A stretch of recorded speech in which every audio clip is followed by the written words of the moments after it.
There is a what the hell am I playing curve that front loads any time spent with Gods Against Machines. For the first 30 minutes I thought I was experiencing some avant-garde clicker game, and honestly, that feeling only partially dissolved over the following 8 hours. But I don't intend clicker as a pejorative. Gods Against Machines infuses that click-heavy progression fantasy with strategy and flow, with matches that emulate the back-and-forth tempo of real-time strategy base building without any of the micromanagement. The result is a roguelike god game that plays something like an inverted RTS, where the fantasy isn't building large armies and resource outposts, but instead sending natural disasters to someone who is. It is satisfyingly destructive and deeper than its first few minutes implies, if a little finite by its genre standards. The machines are taking over your world, and slowly spreading their corruption as they build more bases. Destroying enough of those bases leads to victory of that round, and the ability to power up your spells so you can proceed to the next. And that spreading corruption acts as an implicit time limit to ensure you're tactical about what you're killing and when. The god you play is just one of 4 abstract concepts visualized by calamitous artwork and character select, and nothing more. They each get a different element that strikes the earth with your clicks, and a different set of actives and passives that change how they play.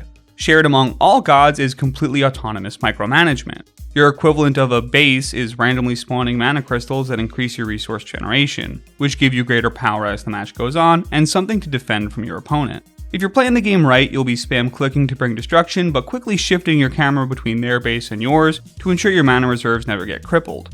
It's almost like you're pantomiming your way through an RTS, as if Gods Against Machines fantasy isn't just one of playing God, but also literally the fantasy of playing an RTS itself.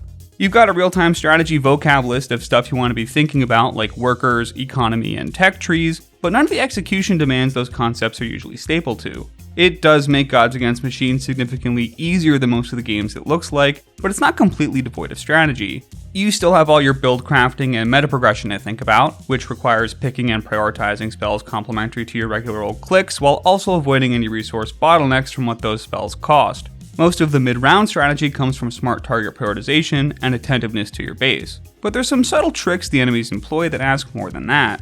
One of your earliest roadblocks won't be standard damage prevention shields, but click prevention zones that the enemies erect over key assets.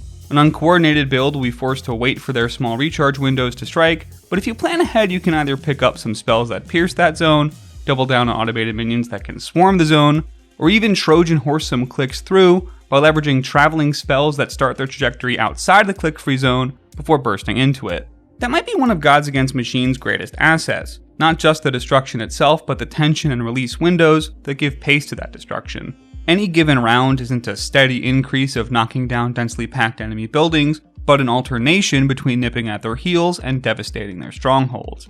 It's a simple but enjoyable system, one that tempers your either-like power-increasing clicks with just enough roadblocks to overcome to make that progression feel meaningful. It's easy to accuse Gods Against Machines of being a little one-note. There's no alternate enemy factions nor varying bosses that end each major round, and spell selection is narrow enough that once you've identified a winning strategy for each god, you can reliably recreate it on subsequent runs. For these reasons, I don't think the game has legs to be a rogue in the long-term play fashion. It's too easy to solve. It might be a little lightweight, but the path to those solutions is satisfying and destructive. Its Contra RTS gameplay style is a fun mix of god game and strategy. It's gamified the feeling of kicking over someone else's sandcastle. And though that feeling may be less rewarding and thoughtful than creating your own, it's hard to argue the visceral thrill of watching the grains of sand fly everywhere.